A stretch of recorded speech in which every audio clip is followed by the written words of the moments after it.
স্বাভাবিক একটা নির্বাচন যখন হবে সবাই জিতবে না, কেউ জিতবে কেউ হারবে, এটাই গণতন্ত্রের সৌন্দর্য। আমাদের দেশে কিছু সংস্কৃতি আছে, আমরা এই সংস্কৃতিকে পাল্টানোর পক্ষে। তবে আমাদের কিছু অবজারভেশন আছে, সেই অবজারভেশনগুলো আমরা জাতির সামনে তুলে ধরার পক্ষে, যাতে ভবিষ্যতে একই অন্যায়ের বা সীমালঙ্ঘনের পুনরাবৃত্তি না ঘটে। বেশ কিছু ঘটনা ঘটেছে, আমরা এগুলা কম্পাইল করছি।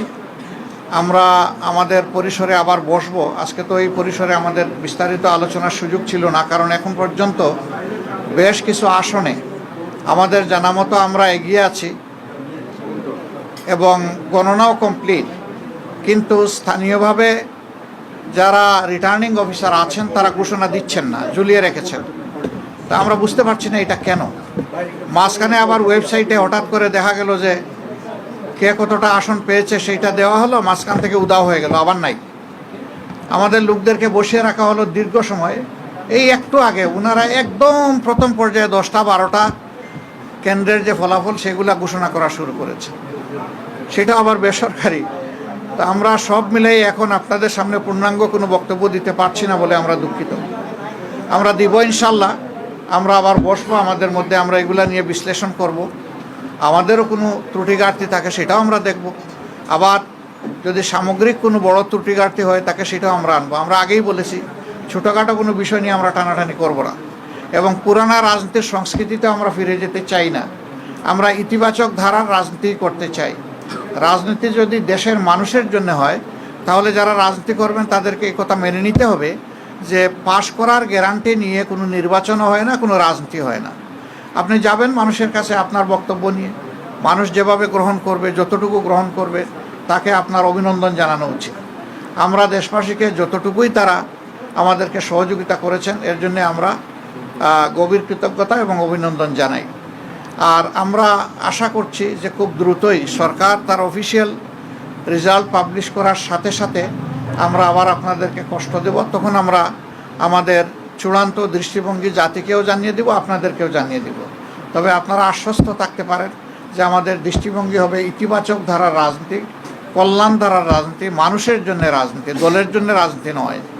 আমরা বিরোধিতার জন্য বিরোধিতা, ওই রাজনীতি আমরা করব না।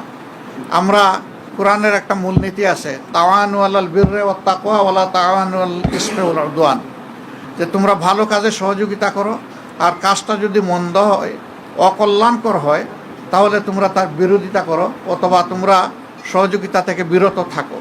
আমাদের মূলনীতি মূলত ওটাই হবে, ভালো কাজে সহযোগিতা থাকবে, মন্দ কাজ যেটা সেটা স্বাভাবিকভাবেই জনগণের অধিকার রক্ষার জন্য আমাদেরকে কথা বলতে হবে।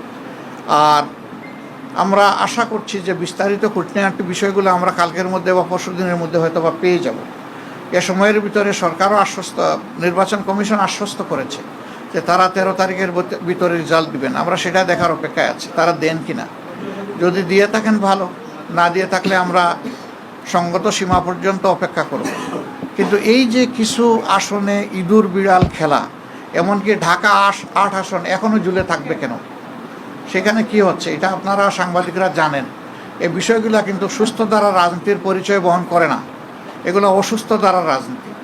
তো সেই বিষয়গুলো আমরা বিবেচনায় নিব, জাতিকে আমরা যতটুকু জানানো দরকার মনে করব জানাবো, যাতে ভবিষ্যতে একই মন্দ কাজের চর্চা অথবা ধারাবাহিকতা না থাকে। আপনাদেরকে ধন্যবাদ সবাইকে। আপনারা কি কোনো কারচুপির আশঙ্কা করছেন বা সন্দেহ করছেন কিনা? ইঞ্জিনিয়ারিং অনেক কিছু তো হয়েছে, অনেক কিছু হয়েছে, কিন্তু এখনই আমরা এই ব্যাপারে কোনো কিছু বলতে চাচ্ছি না। আমরা বলেছি যে সব কিছু ফাইনাল যখন আমাদের হাতে এসে যাবে, আমরা বসে সব দিকের তথ্য নিয়ে, সব দল যারা আমরা 11 দল আছি তাদের নেতৃবৃন্দ আমরা বসে সব তথ্য কম্পাইল করে আপনাদের সামনে আমরা। আপনি ইতিবাচকভাবে নেওয়ার কথা বলেছেন, যদি নির্বাচন কমিশন যে ফল ঘোষণা করবে আপনারা সেটা মেনে নেবেন কিনা? আপনি আমার ইতিবাচক দ্বারা রাজনীতি থেকে যে মেসেজ নিতে চান সেটাই আমাদের মেসেজ। ভাই, আপনি বলছিলেন যে অনেক জায়গায় যে গণনা করা হচ্ছে, হুট করে আপডেট আসা বন্ধ হয়ে গেছে। এইটা আসলে আপনি কি কাউকে আমরা তো এটা অবশ্যই কেউ না কেউ এটার জন্য দায়ী হবে। এই জন্য আমাদের এইগুলো আরও জানতে হবে, চেক করতে হবে। তখনই আপনাদের সামনে কনফার্ম না হয়ে একটা কথা আমি বাতাসে ছেড়ে দিলাম, পরে দায়িত্ব আমার উপরে আসবে, আমরা ওটা চাচ্ছি না।